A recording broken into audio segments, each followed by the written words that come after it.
Hello दोस्तों, बहुत बहुत स्वागत है आपका हिंदी मीडियम की नंबर 1 ट्रांसफॉर्म क्लास में। देख लीजिए, चौथे चैप्टर के बाद पांचवा, पांचवें के बाद छठवां, छठवें के बाद सातवां, इस तरह हम लोग स्टेप बाय स्टेप अपने केमिस्ट्री के सारे इंपॉर्टेंट क्वेश्चन पांचवा छह के पैकेज में बहुविकल्पी, अति लघु, लघु, दीर्घ और आंकिक, ये छोटा छोटा पैकेज लेके चल रहे कि जो हमारे बच्चों के दिमाग में एकदम फिट हो जाए।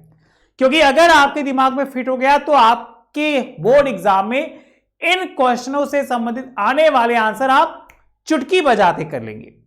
तो बिल्कुल आज की इस वीडियो में हम बिल्कुल उसी टॉपिक को लेकर आए हैं। इसमें कुछ बच्चों का डाउट था, सर कुछ टॉपिक हम लोग को क्लियर नहीं हुई कि एक्चुअल में चैप्टर की मीनिंग क्या होती है, चैप्टर कहना क्या चाहता है। तो उन सभी बच्चों के लिए हम आज की इस वीडियो को लेकर आए।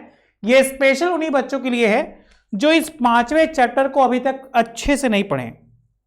अगर आपके डाउट्स है तो मुझे जरूर बताइएगा। चैप्टर नंबर 5 फर्स्ट टॉपिक हम इंट्रोडक्शन से स्टार्ट करेंगे। जैसा कि हमारा लेटेस्ट टर्न है, यह उन बच्चों के लिए जो बिल्कुल नहीं पढ़े कि एक्चुअल में पृष्ठ रसायन होता क्या है।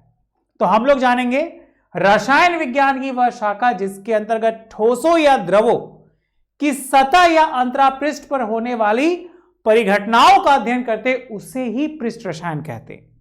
अगर आप चाहोगे तो यह अति लघु का 1 नंबर भी आंसर हो जाएगा। अगर आपके डाउट्स है तो मुझे जरूर बताइएगा, हम बिल्कुल ऑनलाइन हैं। ठीक है, उम्मीद करते हैं हमारी पहली टॉपिक बच्चों को एकदम क्लियर हुई होगी। पृष्ठ रसायन किसे कहते हैं, क्वेश्चन बनेगा तो आप लिख लीजिएगा पृष्ठ रसायन किसे कहते हैं। ठोसों या द्रवों की सतह या अंतरापृष्ठ पर जो भी घटना होती है उसको अध्ययन की पृष्ठ रसायन कहलाता है। वास्तविक विलयन क्या है?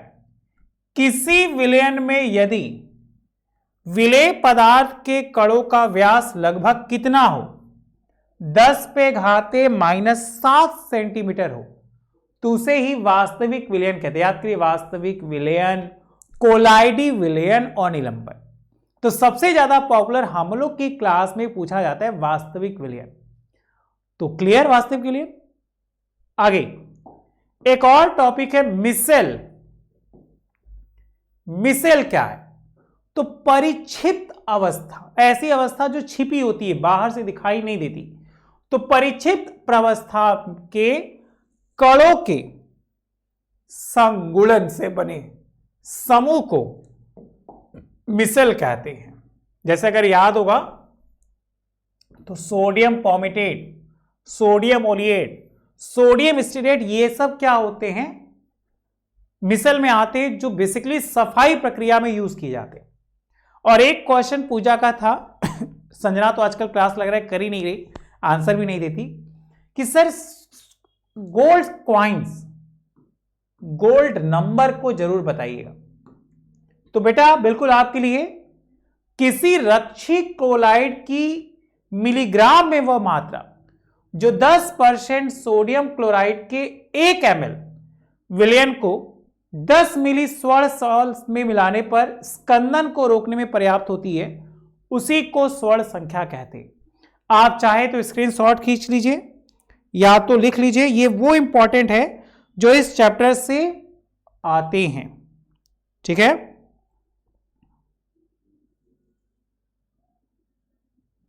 Fast fast. क्या यहां तक क्लियर है? अगर डाउट है तो जरूर बताइएगा। आगे बढ़े, एक टॉपिक और है पायस।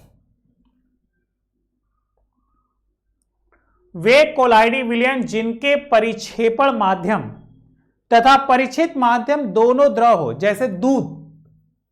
पायस को एक और नाम जाते हैं इमल्सन। चाहे पायस करिए चाहे इमल्सन करिए। तो ये दोनों टॉपिक को जल्दी से नोट कर लीजिए, तो फिर हम आगे चलेंगे। ओके, जल्दी से नोट करिए बेटा इसको।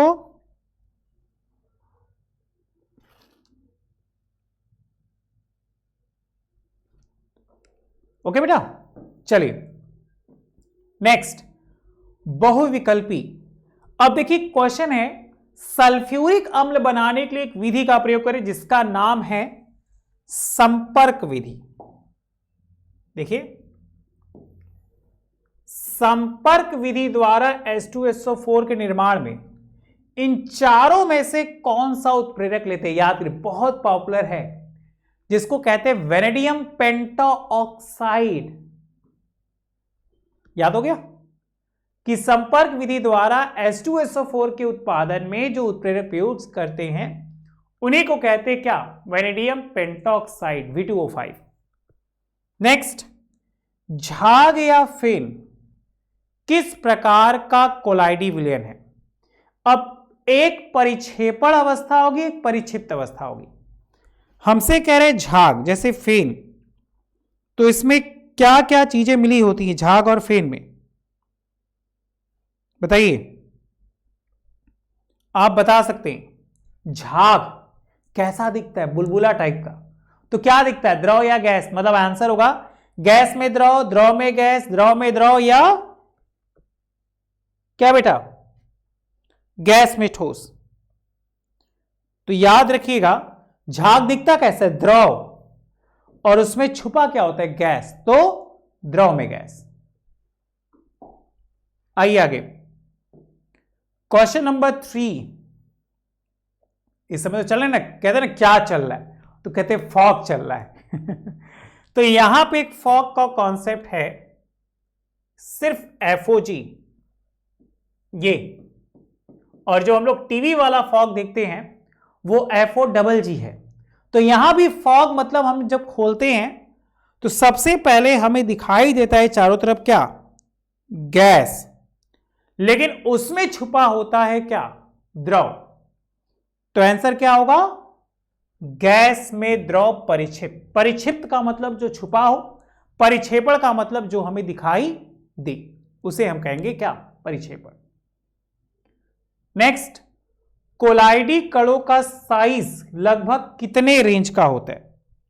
तो याद करिए, कोलाइडी कण है भाई, तो लगभग 50 एंगस्ट्रॉम से 2000 एंगस्ट्रॉम। याद करिए, जब चैप्टर पढ़ा रहे थे आपको तब लिखवाए थे कि 50 एंगस्ट्रॉम से 2000 एंगस्ट्रॉम, इनके बीच में ही होना चाहिए क्या?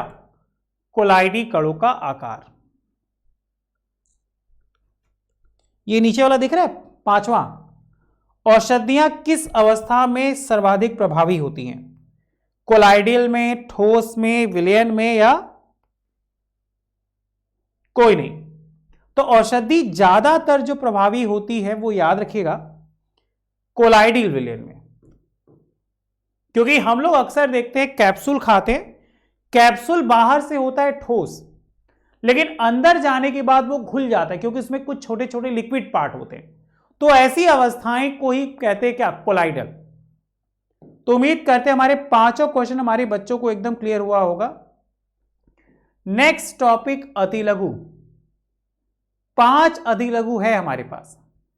अधिशोषण, अधिशोष्य, अधिशोषक से आप क्या समझते हैं? याद करिए, इस टॉपिक को हम एकदम सीरियल से बताए थे कि अधिशोषण क्या होता है, अधिशोष्य क्या होता है, और अधिशोषक क्या होता है।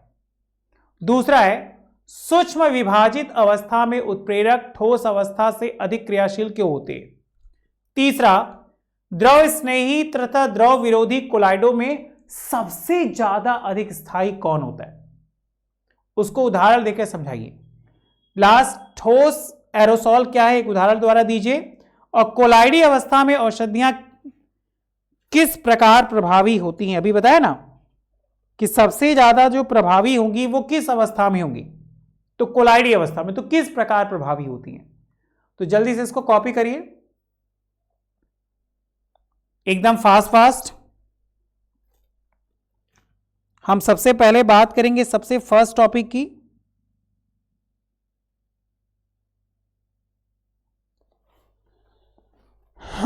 सबसे पहली टॉपिक है अधिशोषण।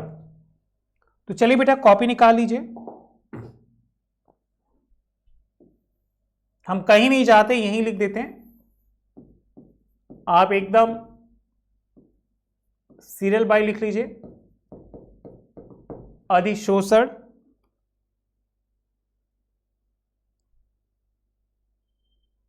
क्या कहा गया कि किसी ठोस या द्रव के पृष्ठ, किसी ठोस या द्रव के पृष्ठ, है ना, द्वारा किसी पदार्थ,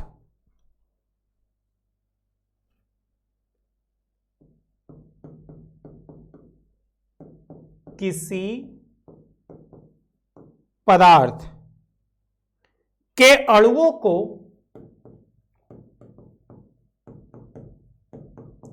आकर्षित, चाहे ठोस के कण हो चाहे द्रव के कण को क्या करे, आकर्षित और धारित करने की परिघटना, और धारित करने की परिघटना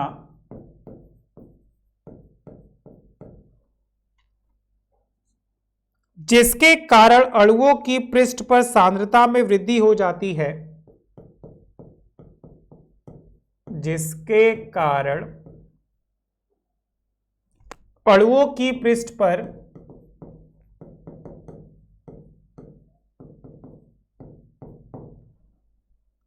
सांद्रता में वृद्धि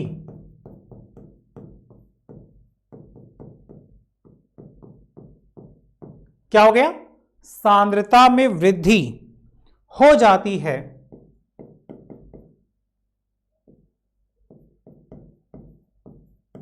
उसे ही अधिशोषण कहते हैं। आप स्क्रीनशॉट खींच लीजिए, ठीक है, यहां सामने लिखेंगे तो आपको एकदम साफ साफ क्लियर होगी। इसके बाद हम बात करेंगे अधिशोष्य की, तो ये आप स्क्रीनशॉट खींच लीजिए, उसके बाद हम अधिशोष्य की बात करेंगे, ठीक। चलिए, अगर हम अधिशोष्य की बात करें तो क्या कहा गया, पदार्थ जो पृष्ठ पर सांद्रित, पदार्थ जो पृष्ठ पर सांद्रित या संचित होता है, उसे क्या कहते हैं, अधिशोष्य कहलाता है, चाहे वो ठोस पदार्थ हो या द्रव पदार्थ हो। अब एक तीसरी टॉपिक है अधिशोषक। क्या कहा गया, पदार्थ जिसके पृष्ठ पर, पदार्थ जिसके पृष्ठ पर अधिशोषण होता है, अधिशोषण होता है, उसे अधिशोषक कहते हैं। बताइए, क्या ये तीनों पॉइंट मेरे बच्चों को समझ में आ गई? अगर आ गई तो आप यस सर में आंसर दीजिए, ठीक है। उम्मीद करते तीनों पॉइंट समझ में आया होगा। उसके बाद कह रहे कि सूक्ष्म विभाजित अवस्था में उत्प्रेरक ठोस अवस्था से अधिक क्रियाशील क्यों होते हैं?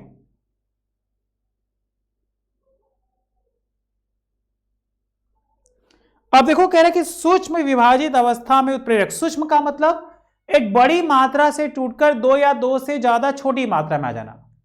तो जब छोटी मात्रा में उत्प्रेरक आते हैं तो अत्यधिक क्रियाशील हो जाते, और अत्यधिक क्रियाशील हो जाने के कारण ही क्या होती है, यह घटना और भी तीव्र हो जाती है, ठीक है। चलिए नोट करिए,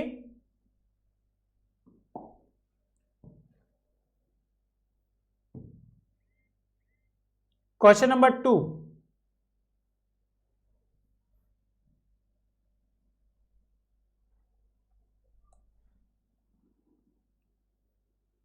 इसका कारण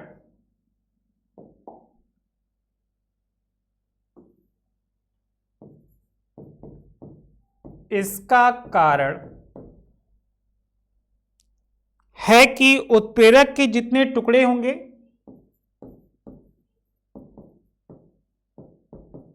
उत्प्रेरक के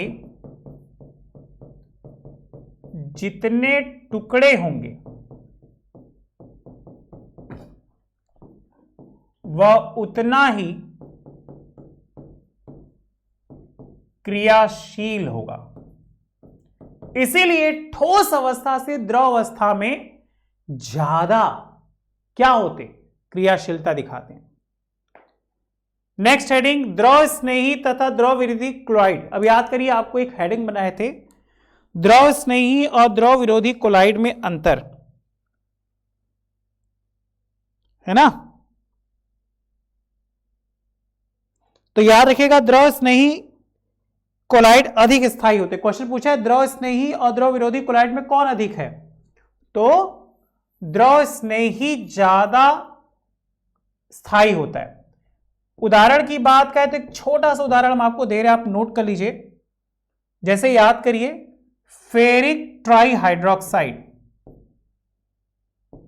फेरिक ट्राईहाइड्रोक्साइड अगर याद रखना हो तो FeOH का होल थ्राइस, या एक और नाम याद रखिए, शॉल। ठीक। अब जैसे आपसे कह रहे हैं,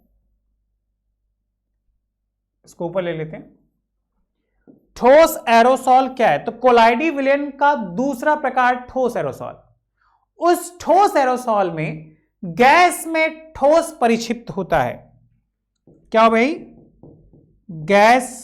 गैसों में ठोस क्या हो, परिक्षिप्त हो, तो ऐसे ही को कहेंगे क्या, ठोस एरोसॉल।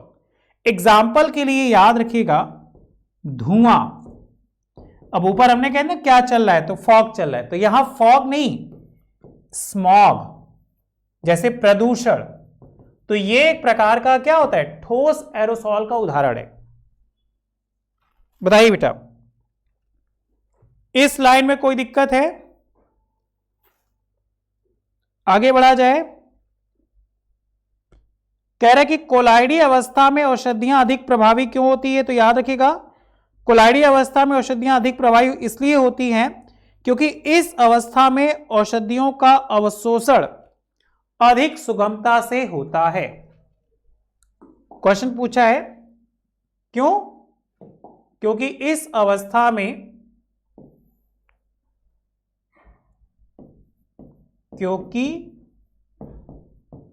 औषधियों का अवशोषण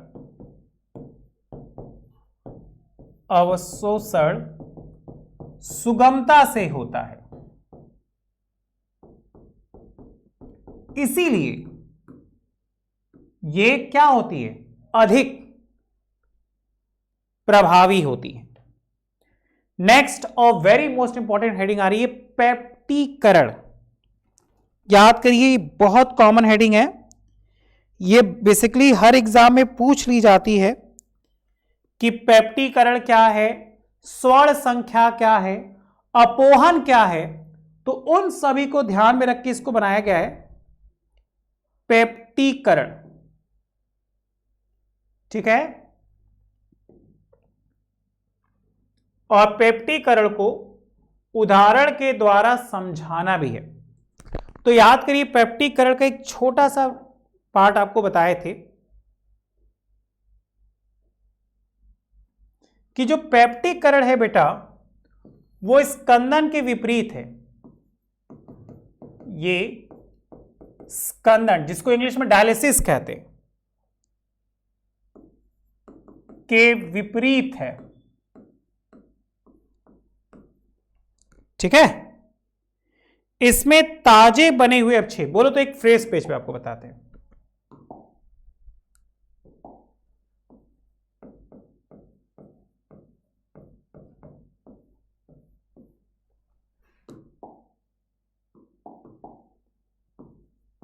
यह स्कंदन के विपरीत है, इसमें ताजे बने हुए अवक्षेप को, इसमें ताजे बने हुए अवक्षेप को किसी वैद्युत अपघट्य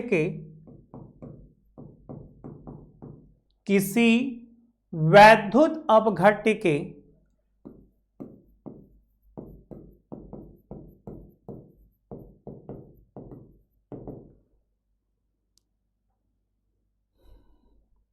तनु विलयन के साथ हिलाने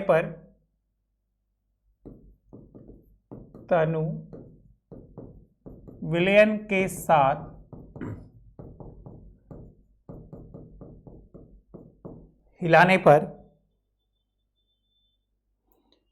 कोलाइडी विलयन प्राप्त होता है।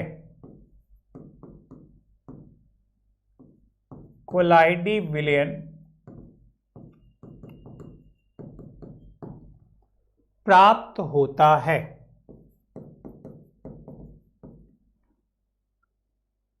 ठीक है, जैसे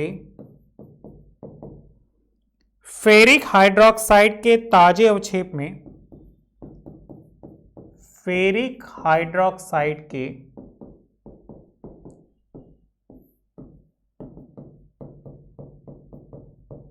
ताजे अवक्षेप में फेरिक क्लोराइड का विलयन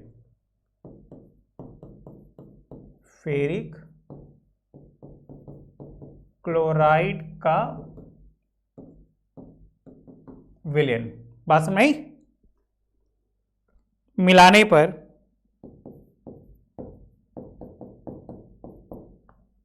लाल रंग का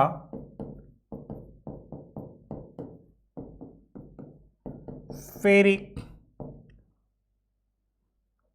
ट्राई हाइड्रोक्साइड,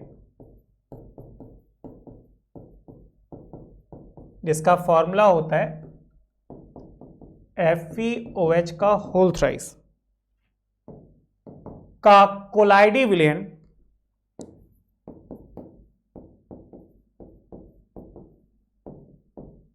प्राप्त होता है। इसी पूरी परिघटना को पेप्टीकरण कहते हैं। बताइए बेटा, इस लाइन में कोई दिक्कत है क्या? मेरे बच्चों को पेप्टीकरण समझ में आया?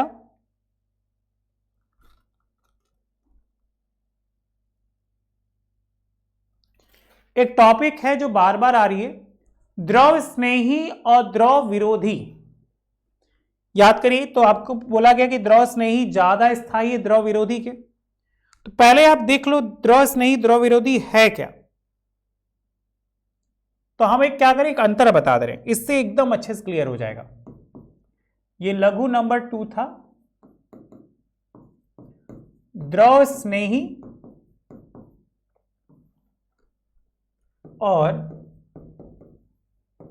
द्रव विरोधी।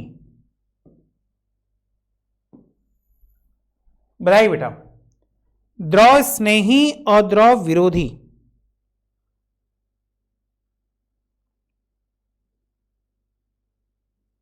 तो याद रखिए, नंबर 1, इसकी विस्कासिता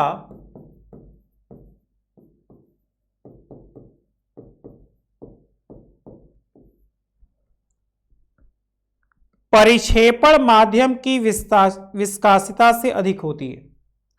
मतलब पावरटी, मतलब उसमें स्ट्रेंथ, पावर, उसी को विस्कासिता कहा गया। तो इसकी विस्कासिता परिक्षेपण माध्यम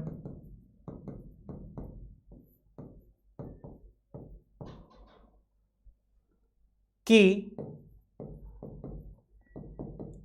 विस्कासिता से अधिक होता है।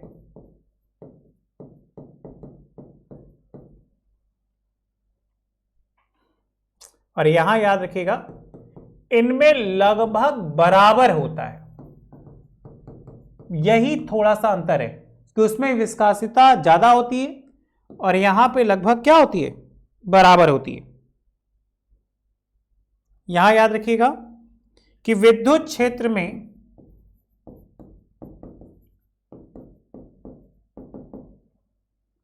इसके कण किसी भी इलेक्ट्रोड पर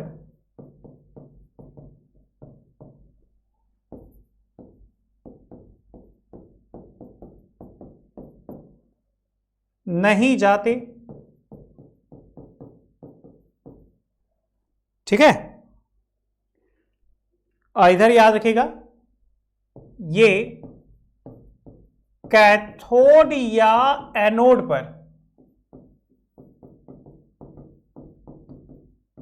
चले जाते, क्योंकि हम लोग जानते हैं कि जो शुद्ध तांबे की प्लेट होती है वो मुख्य रूप से कैथोड, और जो अशुद्ध तांबा होता है वो मुख्य रूप से एनोड का बना होता है। तीसरा, पृष्ठ तनाव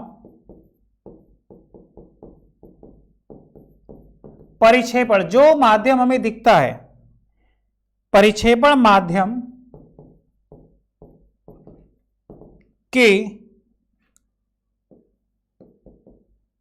पृष्ठ तनाव से कम होता है। और इसमें याद रखिएगा कि इसमें लगभग दोनों क्या होते बेटा, बराबर होते हैं। इसको एक बार कॉपी करिए, ये द्रव स्नेही द्रव विरोधी कोलाइड का अंतर है। ठीक है,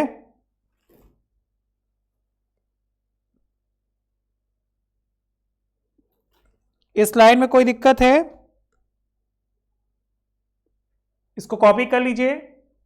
आइए हम अपने लघु पे चलते हैं। हमारा लघु क्या कह रहा था?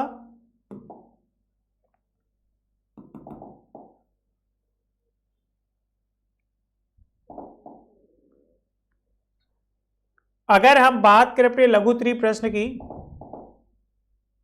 तो हमने पाया पेप्टिकरण की क्रिया का उदाहरण, तो हमारे बच्चे समझ में आ गए। उसके बाद द्रव स्नेही और द्रव विरोधी कोलाइड तो आपको समझा दिए।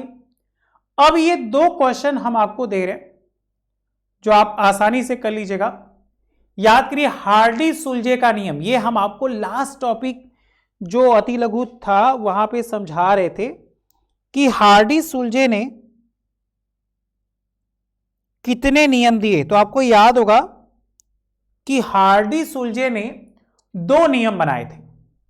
ठीक है, हार्डी जो सुलजे थे वो 2 नियमों का प्रतिपादन किए थे। हार्डी सुलजे ने 2 नियम बनाए थे। आखिर वो 2 नियम कौन कौन से थे?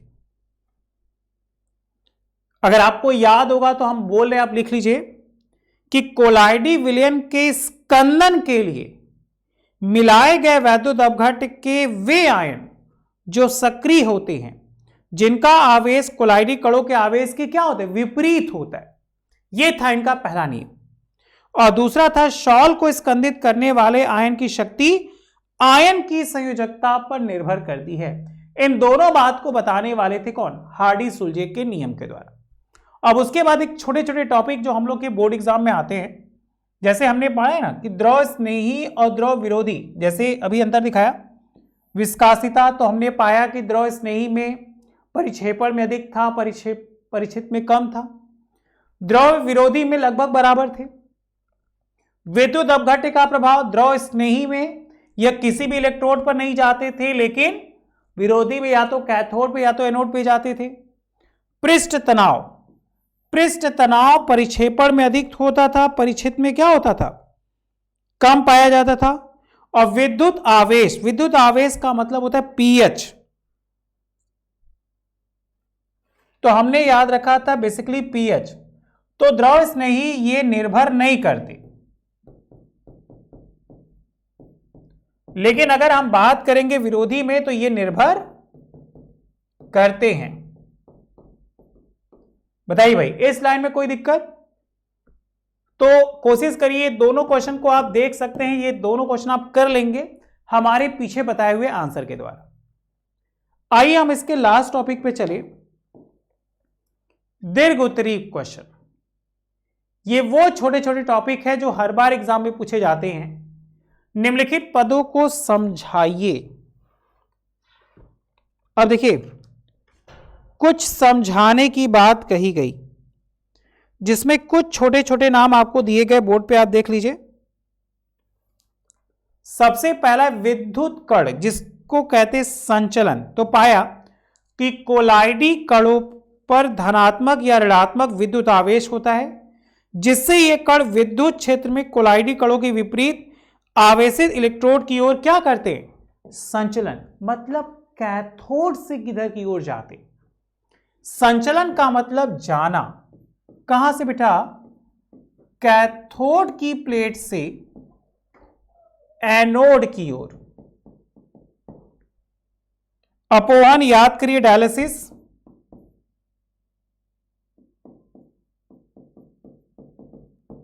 तो कोलाइडी विलयनों को विद्युत अपघट्य के विलयनों द्वारा अवक्षेपित करने की क्रिया को स्कंदन कहते। अगर स्कंदन की बात हो तो याद रखिएगा, क्या कोलाइडी विलयनों को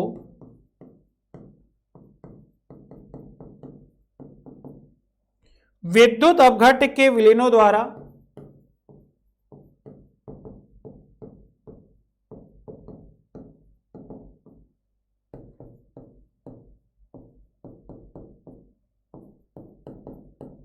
अवक्षेपित करने की क्रिया